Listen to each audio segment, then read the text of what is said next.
So sometimes in your render you can have parts that are overexposed. So to view that in your frame buffer, you want to go to View, go to Color Clamping. If you click Force Color Clamping, you can see the areas that are overexposed will show up.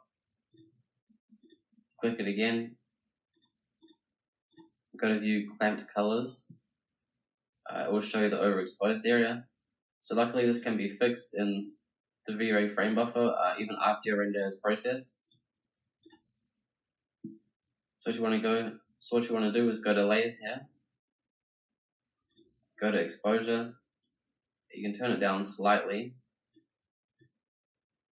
and adjust some of the settings to turn down the overexposure.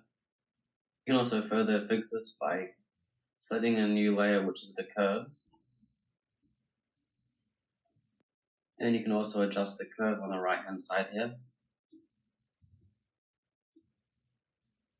by clicking on the red and dragging it across. And you can see it makes changes to the render, so you can just adjust it until the light looks a bit more natural. So there we go, that's how you can fix overexposure in your render.